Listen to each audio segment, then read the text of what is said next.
खबरों की भीड़ में अक्सर खो जाती है वो खबर जो शायद बड़ी नहीं पर जरूरी है, जो मेरे आपके जीवन से, हमारे परिवार से, हमारे रिश्तों से, हमारे स्वास्थ्य से, हमारी जेब से और हमारे बच्चों के भविष्य से सीधे जुड़ी है, लेकिन हम अक्सर उसकी अनदेखी कर देते हैं। अनकही रह जाती है जो खबर, वही आपको बताने की जिम्मेदारी उठा रही हूं मैं। नमस्कार, मैं हूं रिचा अनुरुद्ध और आप देख रहे हैं खबरें अनकही। सबसे पहले दिन की बड़ी खबरें देख लेते हैं। बिहार चुनाव के लिए जेडीयू ने 57 उम्मीदवारों की पहली लिस्ट जारी कर दी है। खास बात यह है कि उन 4 सीटों पर भी जेडीयू ने उम्मीदवार उतारे हैं जिन पर चिराग पासवान दावा कर रहे थे। लिस्ट में अनंत सिंह का भी नाम है, उन्हें मुकामा से टिकट दिया गया है, जबकि पहली सूची में नीतीश कुमार का नाम नहीं है। सुप्रीम कोर्ट ने दिवाली पर दिल्ली एनसीआर के लोगों को ग्रीन पटाखे जलाने की अनुमति दे दी है। 18 से 21 अक्टूबर तक लोग अब कुछ शर्तों के साथ ग्रीन पटाखे जला सकेंगे। सीजेआई बीआर गवई ने कहा है कि हमें संतुलित दृष्टिकोण अपनाना होगा, पर्यावरण के साथ समझौता किए बिना संयम के साथ अनुमति देनी होगी। राजस्थान के जैसलमेर में स्लीपर बस अग्निकांड में मृतकों की संख्या 21 हो गई है। हादसे में झुलसे 10 साल के यूनुस ने भी आज सुबह इलाज के दौरान दम तोड़ दिया। कल दोपहर जैसलमेर जोधपुर हाईवे पर यात्रियों से भरी बस में आग लग गई थी। आग लगने पर दरवाजा लॉक हो गया और लोग बाहर नहीं निकल सके। सेना ने मौके पर पहुंचकर लोगों को बचाया। इजरायली बंधकों को रिहा करने के बाद हमास ने अपने ही लोगों पर बंदूकें तान दी हैं। सफक न्यूज की रिपोर्ट के मुताबिक गाजा सिटी में हमास की फायरिंग स्क्वाड ने सबके सामने 8 लोगों को गोली मार दी। वहीं वायनेट के अनुसार अब तक 50 से अधिक प्रतिद्वंदियों की हत्या हो चुकी है। माना जा रहा है कि मारे गए लोग विरोधी गुटों के सदस्य थे जिन पर इजरायल से संपर्क का आरोप था। खबरें अनकही में आज हम बिहार चुनाव के स्टेक होल्डर्स की सीरीज में बात करेंगे एआईएमआईएम के मुखिया असदुद्दीन ओवैसी की। बिहार चुनाव में वो क्या भूमिका निभाएंगे, इस पर हम आज चर्चा करेंगे। पिछले कुछ समय से प्रेमानंद महाराज की तबीयत खराब चल रही है। महाराज की जीवन यात्रा और उनके स्वास्थ्य पर बात करेंगे। पाकिस्तान में क्यों और किस बात पर हो रहा है बवाल, कौन है टीएलपी और क्यों कर रहा है ये संगठन विरोध प्रदर्शन, ये मैं आज आपको बताऊंगी। साथ ही दिवाली का समय है, हम सब समय की कमी की वजह से धड़ाधड़ ऑनलाइन शॉपिंग कर रहे हैं और हमको हर जगह फेस्टिव डिस्काउंट्स के लुभावने ऑफर भी दिए जा रहे हैं। लेकिन ये फेस्टिव ऑफर्स छूट कम और स्कैम ज्यादा हैं। कैसे, ये मैं आज आपको बताऊंगी। बिहार की सियासत में एक बार फिर असदुद्दीन ओवैसी का नाम गूंज रहा है। नवंबर में होने वाले विधानसभा चुनाव से पहले ऑल इंडिया मजलिसे इत्तेहादुल मुस्लिमीन यानी एआईएमआईएम ने अपनी ताकत दिखाने का ऐलान कर दिया है। लेकिन सवाल यह है कि बिहार की जमीन पर ओवैसी की हकीकत में कितनी पैठ है। क्या वो 2020 के जादू को दोहरा पाएंगे? और सबसे अहम बात, इस बार का उनका दांव किस पार्टी को सबसे ज्यादा नुकसान पहुंचाएगा? चलिए पूरी कहानी को समझते हैं। ओवैसी की पार्टी एआईएमआईएम ने बिहार में पहली बड़ी दस्तक 2020 के विधानसभा चुनाव में दी थी, उस सीमांचल इलाके में जहां मुस्लिम आबादी काफी ज्यादा है। एआईएमआईएम ने 5 सीटों पर शानदार जीत हासिल की थी। किशनगंज, अररिया, पूर्णिया और कटिहार जैसे जिलों में ओवैसी का परचम लहराया था। अमौर, बैसी, जोकीहाट, कोचाधामन और बहादुरगंज सीटों पर एआईएमआईएम के उम्मीदवार जीते थे। सीमांचल इलाका बिहार का वो हिस्सा है जहां मुस्लिम आबादी बहुत अहम है। किशनगंज में 68%, कटिहार में 44.5%, अररिया में 43% और पूर्णिया में 38.5% मुस्लिम आबादी है। यहाँ ओवैसी ने मुसलमानों की भावनाओं को समझा और उन्हें ये भरोसा दिलाया कि उनकी अपनी आवाज, अपना नेतृत्व होना चाहिए। 2020 में एआईएमआईएम को बिहार में कुल 1.24% वोट मिले थे। ये संख्या कम लग सकती है, लेकिन सीमांचल के मुस्लिम बहुल इलाकों में उन्होंने एक मजबूत पहचान जरूर बनानी थी। लेकिन 2 साल बाद ओवैसी को एक बड़ा झटका लगा। 2022 में उनके 5 में से 4 विधायक आरजेडी में शामिल हो गए। सिर्फ एआईएमआईएम के बिहार प्रदेश अध्यक्ष अख्तरुल इमान ही पार्टी के साथ वफादार रहे। ये बड़ी शिकस्त थी जिसने एआईएमआईएम की साख को नुकसान पहुंचाया। लोगों ने सवाल उठाए कि अगर अपने ही विधायकों को नहीं संभाल पाए तो पार्टी की मजबूती कहां है। इस घटना ने बिहार में एआईएमआईएम की विश्वसनीयता पर सवालिया निशान लगा दिया। तेजस्वी यादव ने तो खुलकर कहा कि उन्होंने 4 विधायकों को खरीदा था, लेकिन अख्तरुल इमान नहीं झुके। अब 2025 के चुनाव में ओवैसी और उनकी पार्टी ने बड़ा दांव खेलने का फैसला किया है। AIMIM ने ऐलान किया है कि वो करीब 100 सीटों पर चुनाव लड़ेगी। ये संख्या 2020 के मुकाबले 5 गुना ज्यादा है, जब उन्होंने सिर्फ 20 सीटों पर चुनाव लड़ा था। पहली लिस्ट में AIMIM ने 32 सीटों के लिए उम्मीदवारों का ऐलान किया है।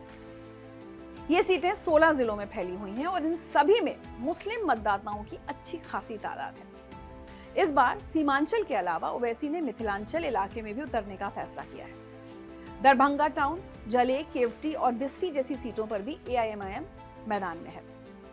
ओवैसी की रणनीति साफ है।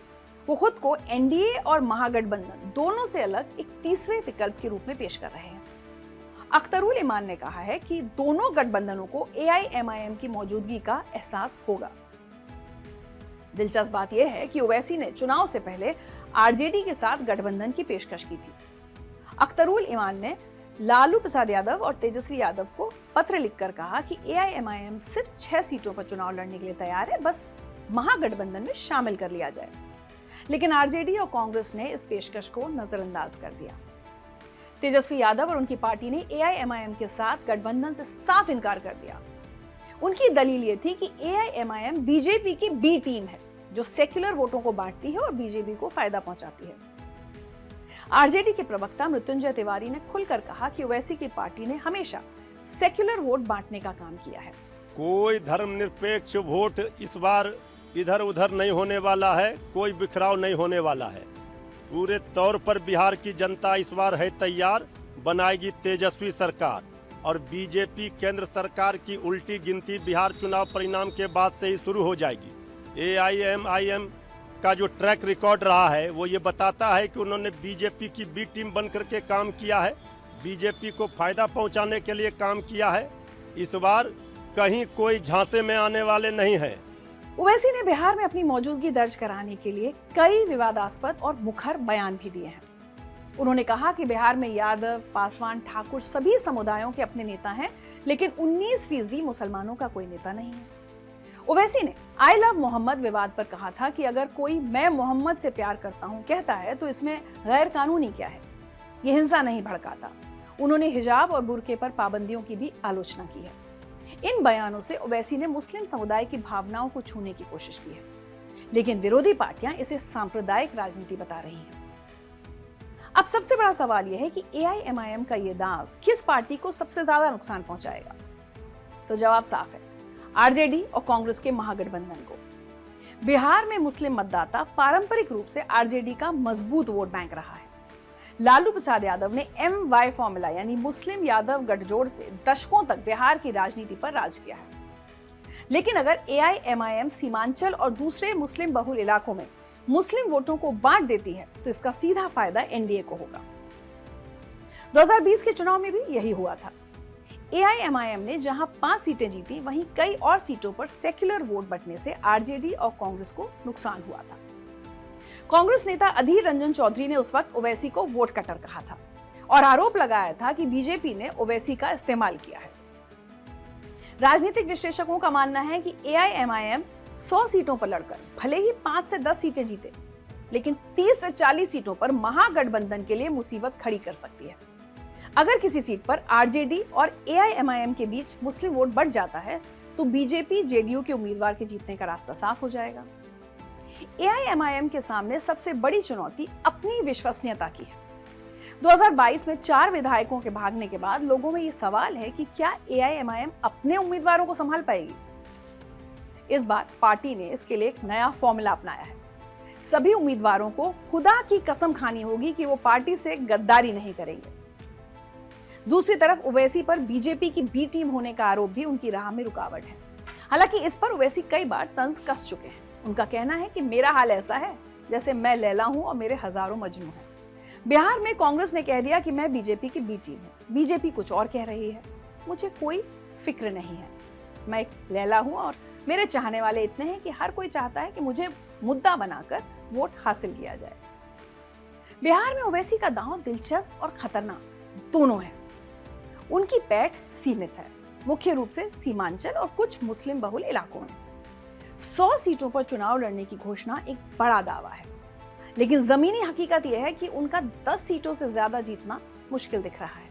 लेकिन चुनावी गणित में AIMIM का असर सिर्फ जीती हुई सीटों से नहीं मापा जाएगा।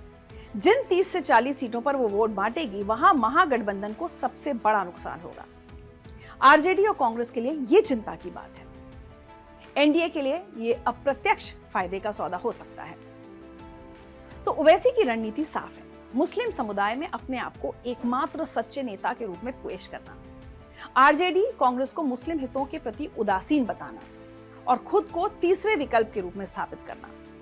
लेकिन 2022 के विधायकों के भागने की घटना और बीजेपी की बी टीम के आरोप उनके रास्ते में बड़ी चुनौती है। 6 और 11 नवंबर को जब बिहार में वोटिंग होगी, तब पता चलेगा कि ओवैसी का ये दांव कितना कामयाब होता है। लेकिन एक बात तय है कि बिहार की चुनावी बिसात पर ओवैसी अब एक अहम खिलाड़ी बन चुके हैं। चाहे वो जीते या हारे, उनकी मौजूदगी नतीजों को प्रभावित जरूर करेगी।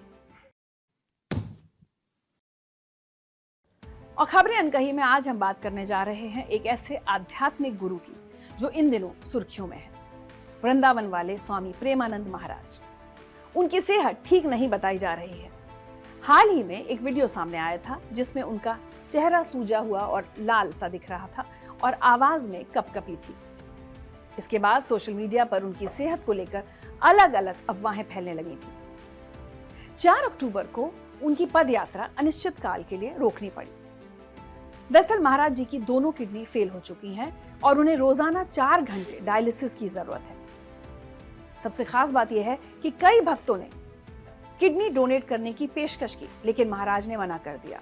उनका कहना है दोनों किडनी फेल हैं, अब ठीक क्या होना है, अब तो जाना है। लेकिन श्री केली कुंज आश्रम ने साफ कर दिया है कि महाराज जी की सेहत स्थिर है और वो अपनी दिनचर्या जारी रख रहे हैं।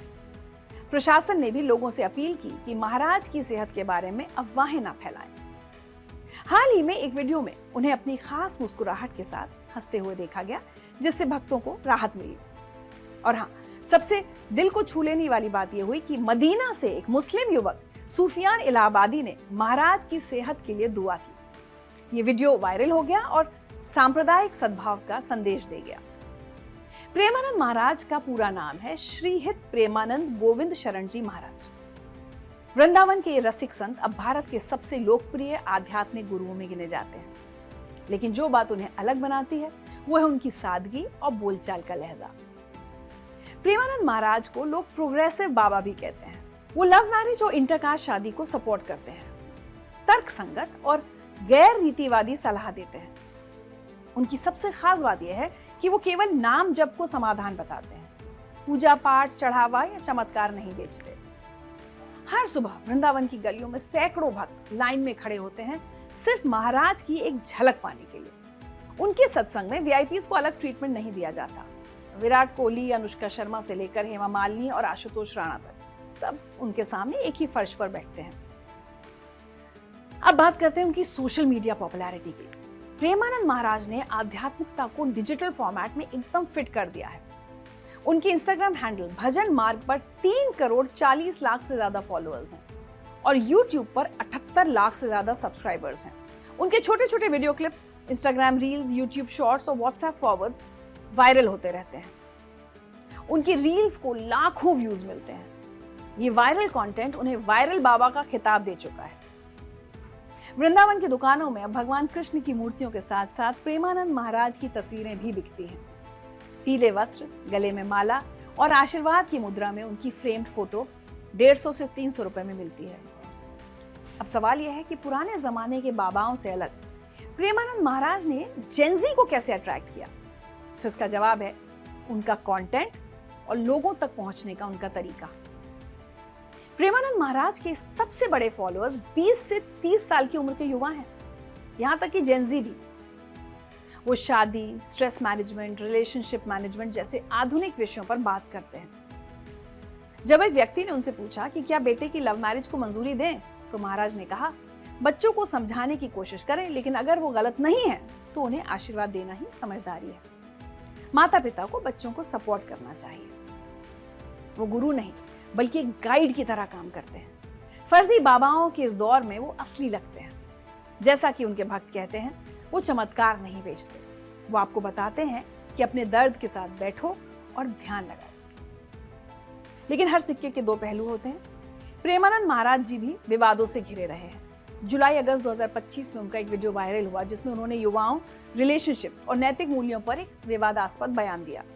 उन्होंने कहा कि जो युवा लड़के लड़कियां पिछले रिलेशनशिप से दागदार हैं, वो शादी के लायक नहीं है। उनका दावा था कि केवल 2 से 4% लड़कियां ही शुद्ध, या जिसे हम वर्जिन कहते हैं, वो रह गई हैं। इस बयान पर खूब आक्रोश फैल गया और कई महिला संगठन उनके खिलाफ खड़े हो गए। एक और वीडियो में उन्होंने बॉयफ्रेंड गर्लफ्रेंड कल्चर और लिव इन रिलेशनशिप के खिलाफ टिप्पणी की। विरोधियों ने इसे रूढ़िवादी सोच बताया, जबकि समर्थकों ने कहा कि वो युवाओं को सही राह दिखा रहे हैं।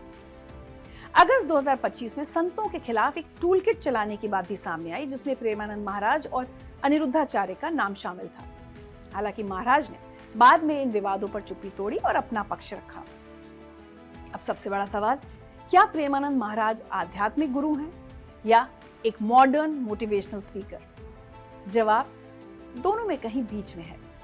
एक तरफ वो राधा कृष्ण की भक्ति, नाम जप और वृंदावन की रसिक परंपरा को आगे बढ़ा रहे हैं। दूसरी तरफ उनके प्रवचनों में लाइफ कोचिंग, रिलेशनशिप एडवाइस और मेंटल हेल्थ टिप्स भी शामिल है। वो एक धर्म की बात नहीं करते, बल्कि आध्यात्मिकता और सौहार्द की बात करते हैं। वो हिंदू राष्ट्र बनाने जैसी बातें भी नहीं करते। उनकी सोच सभी को साथ लेकर चलने वाली है। जब मुस्लिम युवक सूफियान ने उनके लिए दुआ की, तो मौलाना शहाबुद्दीन रज़वी ने भी कहा कि इस्लाम शांति, प्रेम और इंसानियत के लिए खड़ा है। मैं भी प्रेमानंद महाराज के जल्द स्वस्थ होने की कामना करता हूँ। शायद यही प्रेमानंद महाराज की खूबसूरती है। उनका संदेश प्यार और शांति का है। यही वजह है कि पंडाल से ज्यादा सोशल प्लेटफॉर्म्स पर वो छाए हुए हैं।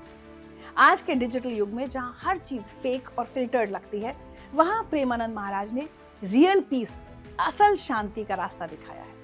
उनकी 10 सेकंड की रील देखकर लाखों लोग शांति महसूस करते हैं। फिलहाल प्रेमानंद महाराज जी पॉलीसिस्टिक किडनी नाम की बीमारी से जूझ रहे हैं। ये एक जेनेटिक बीमारी है जिसमें धीरे धीरे किडनी काम करना बंद कर देती है। ये बीमारी उन्हें कई साल पहले पता चली। शायद 2006 में, जब पेट में दर्द के कारण महाराज ने दिल्ली के डॉक्टर से जांच कराई। जांच में पता चला कि उनकी दोनों किडनियां खराब हो चुकी हैं और उनके पास सिर्फ 2 से 2.5 साल का जीवन बचा है।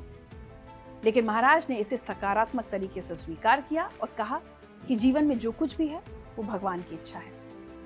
महाराज पिछले लगभग 2 दशक से डायलिसिस पर हैं। अब तो उनका रोजाना डायलिसिस होता है। इतनी कठिन स्थिति में भी वो शारीरिक रूप से सक्रिय और मानसिक रूप से शांत नजर आते हैं। प्रेमानंद महाराज जी ने अपनी दोनों किडनियों को नाम भी दिया है। एक का नाम राधा और दूसरी का नाम कृष्ण। महाराज की सकारात्मक सोच ही उनकी सबसे बड़ी ताकत है। स्वामी प्रेमानंद महाराज का सबसे बड़ा योगदान यह है कि उन्होंने उन युवाओं को आध्यात्म से जोड़ा जो मंदिर नहीं जाते थे। उन्होंने साबित किया कि परंपरा और आधुनिकता साथ चल सकते हैं। प्रेमानंद महाराज संत भी हैं और सोशल मीडिया स्टार भी। हालांकि उनके कुछ विवादित बयान पर बवाल हुआ, पर आज भी वो लाखों करोड़ों के प्रिय हैं। उनकी सेहत को लेकर अब भी चिंता बनी हुई है, लेकिन उनकी मुस्कान और संदेश आज भी करोड़ों लोगों को शांति दे रहे हैं। हम भी उनके जल्द स्वस्थ होने की कामना करते हैं। और अब बात पाकिस्तान की, जो इस वक्त बर्बादी की कगार पर खड़ा है। पहले बलूचिस्तान में विद्रोह, फिर पीओके में सरकार के खिलाफ मार्च, अफगानिस्तान बॉर्डर पर तालिबान से जंग, और अब लाहौर समेत कई बड़े शहरों में लोग शहबाज सरकार के खिलाफ सड़कों पर उतर आए हैं। और ये कोई साधारण विरोध प्रदर्शन नहीं है। ये एक ऐसा जन आक्रोश है जिसने पूरे पाकिस्तान को हिलाकर रख दिया है, और साथ ही प्रधानमंत्री शहबाज की कुर्सी भी हिल रही है। 11 अक्टूबर से शुरू हुआ ये विरोध प्रदर्शन अब तक 15 से ज्यादा की जान ले चुका है। तहरीके लब्बैक पाकिस्तान यानी टीएलपी के प्रमुख साद रिजवी को कई गोलियां लगी हैं और उनकी हालत नाजुक बताई जा रही है। टीएलपी का दावा है कि इस हिंसा में 250 से ज्यादा कार्यकर्ता मारे गए हैं और 1500 से ज्यादा घायल हुए हैं। हालांकि इन आंकड़ों की आधिकारिक पुष्टि नहीं हुई है। लाहौर, इस्लामाबाद, कराची, रावलपिंडी, मुरीद के पाकिस्तान के हर बड़े शहर में अराजकता का मंजर है। सोशल मीडिया पर वायरल हो रहे वीडियो में बसें जलती दिख रही हैं, गोलियों की आवाजें गूंज रही हैं और बीच सड़क पर कुछ प्रदर्शनकारी अल्लाहू अकबर के नारों के साथ नाचते भी नजर आ रहे हैं। इन हिंसक प्रदर्शनों में एक एसएचओ की भी मौत हो चुकी है और कई पुलिसकर्मी लापता बताए जा रहे हैं, जिन्हें अगवा किए जाने की आशंका है। पंजाब पुलिस ने मुरीदके में टीएलपी के विरोध प्रदर्शन शिविर को घेर लिया है। पाकिस्तान रेंजर्स और 5 जिलों से पुलिस की भारी तैनाती की गई है। इस्लामाबाद और लाहौर के बीच की सड़कें कंटेनर से बंद कर दी गई हैं। मोबाइल इंटरनेट सेवाएं ठप हैं और स्कूल कॉलेज अनिश्चितकाल के लिए बंद कर दिए गए हैं। प्रधानमंत्री शहबाज शरीफ गृह मंत्री मोहसिन नकवी के साथ हाई लेवल मीटिंग कर चुके हैं और सभी शहरों में कुल मिलाकर 1200 से ज्यादा अर्धसैनिक बलों को तैनात किया गया है। इस पूरे घटनाक्रम की शुरुआत 10 अक्टूबर को हुई, जब टीएलपी ने लाहौर से इस्लामाबाद की ओर लब्बैक या अक्सा मिलियन मार्च निकालने का ऐलान किया। उनका मकसद था अमेरिकी दूतावास के बाहर प्रदर्शन करना और अमेरिकी राष्ट्रपति डोनाल्ड के गाजा शांति समझौते का विरोध करना। टीएलपी का आरोप है कि शहबाज शरीफ की सरकार और आर्मी चीफ असीम मुनीर ने इजराइल हमास युद्ध विराम समझौते का समर्थन करके इस्लाम और फिलिस्तीन के साथ धोखा किया है। टीएलपी के वरिष्ठ सदस्य अल्लामा मोहम्मद इरफान ने कहा कि हमारी कोई मांग नहीं है, हम सिर्फ गाजा के लोगों के साथ एकजुटता दिखाना चाहते हैं। 11 अक्टूबर को जुम्मे की नमाज के बाद टीएलपी प्रमुख साद रिजवी के नेतृत्व में हजारों कार्यकर्ता लाहौर के मुल्तान रोड पर पार्टी मुख्यालय से निकले। उनके हाथों में लाठियां, छड़ें और ईंटें थीं और धार्मिक नारे गूंज रहे थे।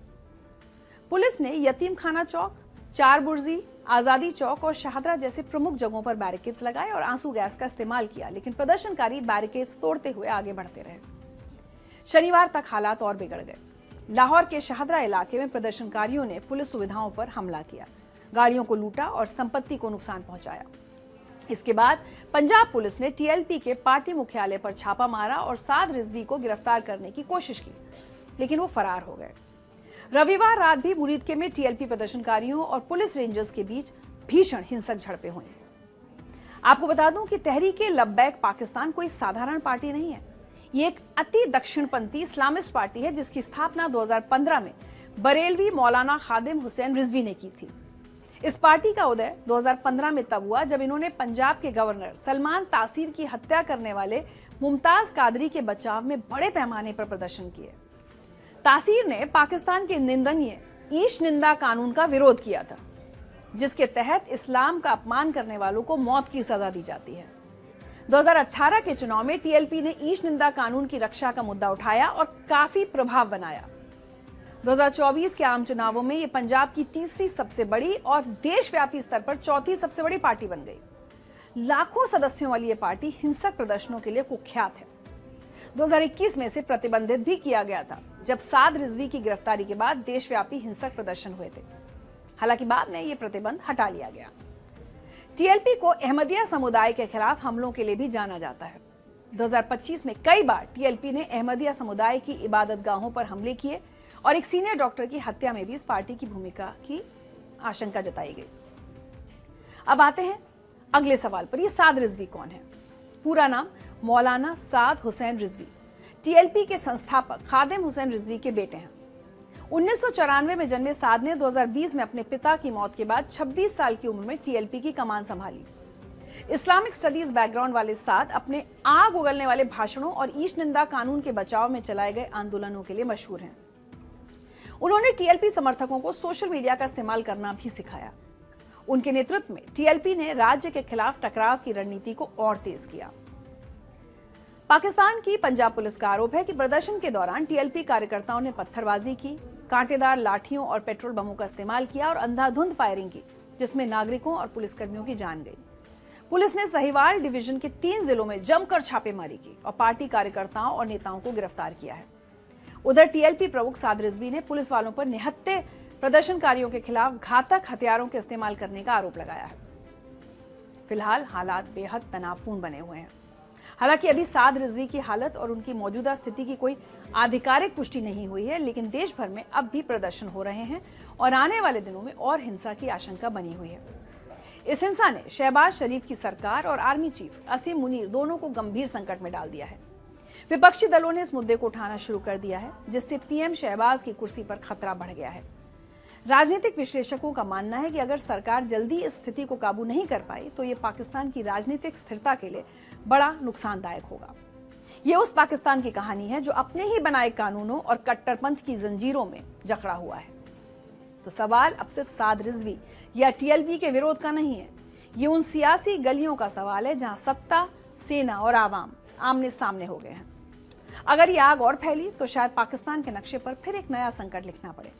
आने वाले दिनों में तय होगा कि ये तूफान थमेगा या फिर पाकिस्तान को बर्बादी की उस राह पर ले जाएगा जहां से वापसी नामुमकिन है। और खबरें अनकही में अब आपको जागरूक करने वाली एक खबर बहुत जरूरी है, सुनिए। दिवाली आने वाली है, बाजारों में रौनक तो है ही, लेकिन असली धमाका तो ऑनलाइन शॉपिंग में देखने को मिल रहा है। हर ऐप पर बड़े बड़े ऑफर्स, भारी डिस्काउंट और लुभावनी डील्स। लेकिन क्या आप जानते हैं कि इन चमकदार ऑफर्स की आड़ में आपके साथ कैसी धोखाधड़ी हो सकती है? आज मैं आपको बताऊंगी कि कैसे ई कॉमर्स कंपनीज एक डार्क पैटर्न के जरिए आपको गुमराह करती हैं, कैसे फेक ऑफर्स के जाल में आपको फंसाती हैं, और सबसे जरूरी, आप खुद को कैसे बचा सकते हैं। ये जानकारी आपकी जेब और आपकी सुरक्षा दोनों के लिए बहुत जरूरी है, इसलिए ध्यान से सुनिए। सबसे पहले समझते हैं कि डार्क पैटर्न्स क्या वाला है। दरअसल ये वो चालाकी भरे तरीके हैं जो ई कॉमर्स कंपनीज अपनी वेबसाइट या ऐप के डिजाइन में इस्तेमाल करती हैं। इनका मकसद होता है आपको ऐसी चीज खरीदने के लिए मजबूर करना जो शायद आप खरीदना नहीं चाहते, आपके लिए जरूरी भी नहीं थी। भारत सरकार की सेंट्रल कंज्यूमर प्रोटेक्शन अथॉरिटी यानी सीसीपीए ने नवंबर 2023 में डार्क पैटर्न्स पर गाइडलाइंस भी जारी की थी, और हाल ही में अक्टूबर 2025 की एक रिपोर्ट में खुलासा हुआ है कि भारत में काम करने वाले 290 में से 97% ऑनलाइन प्लेटफॉर्म्स अब भी डार्क पैटर्न्स इस्तेमाल कर रहे हैं। तो चलिए बात करते हैं उन तरीकों की जिनसे आपको सावधान रहना है। पहला है ड्रिप प्राइसिंग। ये सबसे आम चाल है जो 75% ऑनलाइन शॉपर्स के साथ होती है। इसमें होता क्या है कि पहले आपको प्रोडक्ट का दाम कम दिखाया जाता है, लेकिन जब आप चेकआउट पेज पर पहुंचते हैं तो अचानक platform fee, payment fee, cash on delivery fee जैसे छुपे हुए चार्जेस सामने आ जाते हैं।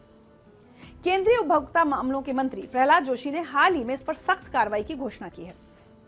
दूसरा है फॉल्स या फेक अर्जेंसी। आपने अक्सर देखा होगा, सिर्फ 2 प्रोडक्ट्स बचे हैं या 300 लोग अभी इसे देख रहे हैं, जल्दी करें, जैसे ये मैसेजेस मिलते हैं। ये आपको घबरा कर तुरंत खरीदने के लिए मजबूर करते हैं, जबकि अक्सर ये झूठ होता है। तीसरा है बास्केट स्नीकिंग। इसमें आपकी शॉपिंग कार्ट में बिना बताए एक्स्ट्रा चीजें जोड़ दी जाती हैं, जैसे इंश्योरेंस, डोनेशन या कोई एड ऑन प्रोडक्ट जो पहले से टिक होता है। 21% लोगों के साथ ऐसा होता है।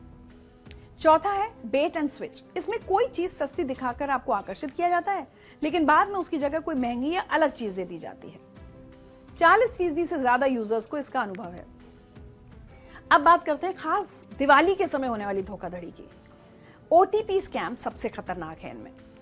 इसमें धोखेबाज डिलीवरी बॉय या कस्टमर केयर बनकर फोन करते हैं और किसी बहाने से आपका ओटीपी मांगते हैं। एक बार आपका ओटीपी मिला और आपका बैंक अकाउंट खाली।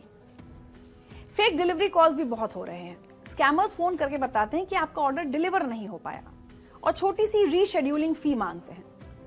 दिवाली के समय जब लोग बहुत सारे ऑर्डर करते हैं तो इन कॉल्स पर आसानी से विश्वास भी हो जाता है। फिशिंग लिंक्स और फेक वेबसाइट्स का खेल तो चरम पर है। स्कैमर्स व्हाट्सएप, एसएमएस या ईमेल पर असली कंपनियों जैसी दिखने वाली फेक वेबसाइट्स के लिंक भेजते हैं। एक क्लिक और आपकी सारी जानकारी उनके हाथ में। सोशल मीडिया पर फेक एड्स का जाल भी बिछा हुआ है। इंस्टाग्राम और फेसबुक पर आपको आईफोन या गेमिंग कंसोल जैसी चीजें बेहद सस्ती दिखती हैं। पैसे ट्रांसफर करते ही इनका पेज गायब हो जाता है। हाल ही की घटनाओं में कोलकाता में कई लोग ऐसे एड्स पर क्लिक करके ठगी के शिकार हुए। अब सवाल उठता है, असली और नकली वेबसाइट्स में फर्क कैसे करें? सबसे पहले यूआरएल को ध्यान से देखें। स्कैमर्स जैसे अमेज़न की जगह अमेज़न में जो ओ की जगह 0 होगा या Amazon 1 ऐसे मिलते जुलते नाम इस्तेमाल करते हैं। एक छोटी सी स्पेलिंग मिस्टेक और आप फंसे। दूसरा, एड्रेस बार में पैडलॉक आइकन चेक करें। अगर HTTPS नहीं है तो भूलकर भी कोई पर्सनल इंफॉर्मेशन वहां ना डालें। हालांकि ध्यान रखें कि सिर्फ पैडलॉक होने से वेबसाइट सुरक्षित नहीं हो जाती, कई फेक साइट्स भी इसे इस्तेमाल कर सकती हैं। तीसरा, ग्रामर और स्पेलिंग एरर्स जरूर देखें। प्रोफेशनल वेबसाइट्स पर ऐसी गलतियां नहीं होती। अगर प्रोडक्ट डिस्क्रिप्शन में खराब ग्रामर है तो सावधान हो जाएं। हालांकि इसके लिए जरूरी है कि हमारी ग्रामर और हमारी स्पेलिंग्स भी ठीक हों, तो उस पर भी ध्यान दीजिए। चौथा, कॉन्टैक्ट इन्फॉर्मेशन चेक करें। अगर सिर्फ एक कॉन्टैक्ट फॉर्म है और कोई ईमेल या फोन नंबर नहीं है तो ये खतरे की घंटी है। असली कंपनियों के पास हमेशा सही कस्टमर सपोर्ट होता है। वैसे अपने अनुभव से कह रही हूँ कि कस्टमर सपोर्ट तो अमेजॉन का भी बहुत खराब है। आप उनको फोन करने की कोशिश कीजिए तो बस एक जाल में फंस जाएंगे। ऑनलाइन स्कैमर्स के जाल से खुद को बचाने के लिए आपको कुछ जरूरी कदम उठाने होंगे। जैसे कभी भी किसी को अपना ओटीपी ना बताएं। कोई भी जेन्युइन कंपनी या डिलीवरी एजेंट ओटीपी नहीं मांगता। किसी भी लिंक पर आंख बंद करके क्लिक करने से पहले सोचें। अगर कोई ऑफर सही भी लग रहा है तभी चेक करना जरूरी है कि वो सच में सही है या नहीं। हमेशा ऑफिशियल ऐप्स या वेबसाइट से ही शॉपिंग करें। गूगल पर सर्च करके या सोशल मीडिया एड से सीधे लिंक पर ना जाएं। पेमेंट करने से पहले फाइनल अमाउंट को ध्यान से देखें। हिडन चार्जेस तो नहीं जुड़े हैं, एक्स्ट्रा आइटम्स तो कार्ट में नहीं आ गए, ये सब कुछ ठीक से चेक करें। रिव्यूज और रेटिंग जरूर पढ़ें, लेकिन यहां भी सावधान रहें क्योंकि रिव्यूज नकली भी हो सकते हैं। अगर कोई वेबसाइट संदिग्ध लग रही है तो गूगल सेफ ब्राउजिंग जैसे वेबसाइट चेकर टूल इस्तेमाल करें। ये आपको बता देंगे कि वेबसाइट सेफ है या नहीं। और अगर दुर्भाग्यवश इतना सब चीजें ध्यान रखने के बाद भी आप किसी स्कैम का शिकार हो ही जाएं तो तुरंत एक्शन लें। सबसे पहले अपने करीबी पुलिस स्टेशन में एफआईआर दर्ज करें, फिर cybercrime.gov.in पोर्टल पर जाकर ऑनलाइन शिकायत करें। साथ ही सभी स्क्रीनशॉट्स, ट्रांजैक्शन डिटेल्स और मैसेजेस को सबूत के तौर पर सेव करके रखें। अगर क्रेडिट या डेबिट कार्ड की डिटेल्स शेयर कर दी हैं तो तुरंत बैंक से कार्ड को ब्लॉक करवाएं। दिवाली की शॉपिंग का मजा लें, लेकिन सावधानी के साथ। याद रखें, ऑनलाइन शॉपिंग में चमक दमक के पीछे कई बार खतरे छुपे होते हैं। सरकार की तरफ से एक्शन तो हो रहा है। सीसीपीए ने अमेजॉन, फ्लिपकार्ट समेत कई बड़ी कंपनियों को नोटिस भेजे हैं, लेकिन आखिर में आपकी सुरक्षा आपके हाथ में है। तो अगली बार जब कोई ओनली 2 लेफ्ट इन स्टॉक या फ्री दिवाली गिफ्ट का मैसेज आए तो एक बार रुकिए, सोचिए और फिर आगे बढ़िए। स्मार्ट शॉपिंग का मतलब है सिर्फ सस्ता सामान खरीदना नहीं, बल्कि सुरक्षित रहते हुए सामान खरीदना। इस दिवाली रोशनी के साथ साथ अपनी जागरूकता भी बढ़ाएं। Happy and safe shopping. तो खबरें अनकही में आज मेरे साथ इतना ही, लेकिन चलते चलते आपको कुछ बताती हूँ। आज 15 अक्टूबर है और इस दिन का भारत के लिए खास महत्व है। आज ही के दिन 1931 में तमिलनाडु के छोटे से शहर रामेश्वरम में एक ऐसे व्यक्ति का जन्म हुआ जिन्होंने न सिर्फ भारत को वैज्ञानिक और परमाणु शक्ति बनाया, बल्कि करोड़ों युवाओं को सपने देखने की प्रेरणा दी। डॉक्टर एपीजे अब्दुल कलाम, भारत के 11वें राष्ट्रपति, जिन्हें हम मिसाइल मैन के नाम से जानते हैं। एक मछुआरे के बेटे से लेकर राष्ट्रपति भवन तक का उनका सफर किसी प्रेरणा से कम नहीं। अग्नि और पृथ्वी मिसाइल से लेकर पोखरण परमाणु परीक्षण तक कलाम साहब ने भारत को सैन्य तकनीक में आत्मनिर्भर बनाया। लेकिन सबसे खास बात, वो बच्चों के राष्ट्रपति थे। स्कूलों में जाना, बच्चों से मिलना, उन्हें सपने देखने के लिए प्रेरित करना, यही था उनके जीवन का असली मकसद। इसीलिए संयुक्त राष्ट्र ने 15 अक्टूबर को वर्ल्ड स्टूडेंट डे घोषित किया। 2015 में आईआईएम शिलोंग में लेक्चर देते हुए उन्होंने अंतिम सांस ली। काम करते हुए, युवाओं को पढ़ाते हुए, यही थे डॉक्टर कलाम, एक वैज्ञानिक, एक शिक्षक और सबसे बढ़कर एक सपनों का सौदागर। वैसे आज हम एक और महान शख्सियत को याद कर रहे हैं। आज से 64 साल पहले 15 अक्टूबर 1961 को हिंदी साहित्य ने अपना एक महान रत्न खो दिया। इलाहाबाद के दारागंज में एक छोटे से कमरे में हिंदी के छायावाद के स्तंभ सूर्यकांत त्रिपाठी निराला ने अंतिम सांस ली थी। निराला ने अपनी क्रांतिकारी रचनाओं से हिंदी काव्य को नई दिशा दी। राम की शक्ति पूजा, सरोज स्मृति और कुकुरमुत्ता जैसी अमर रचनाओं के रचयिता निराला ने मुक्त छंद की परंपरा शुरू की। कठिन परिस्थितियों में भी उन्होंने कभी समझौता नहीं किया और शोषितों की आवाज बने रहे। उनकी कविता भिक्षुक, जो बचपन में स्कूल में पढ़ी थी, उसकी पंक्तियां मुझे आज भी याद हैं। वह आता, 2 टूक कलेजे के करता, पछताता पथ पर आता। पेट पीठ दोनों मिलकर हैं एक, चल रहा लकुटिया टेक। मुट्ठी भर दाने को, भूख मिटाने को, मुंह फटी पुरानी झोली का फैलाता। 2 टूक कलेजे के करता, पछताता पथ पर आता। साथ 2 बच्चे भी हैं, सदा हाथ फैलाए, बाएं से वे मलते हुए पेट को चलते और दाहिना दया दृष्टि पाने की ओर बढ़ाए। भूख से सूखे ओठ जब जाते, दाता भाग्य विधाता से क्या पाते। घूंट आंसुओं के पीकर रह जाते, चाट रहे जूठी पत्तल वे सभी सड़क पर खड़े हुए और झपट लेने को उनसे कुत्ते भी हैं अड़े हुए।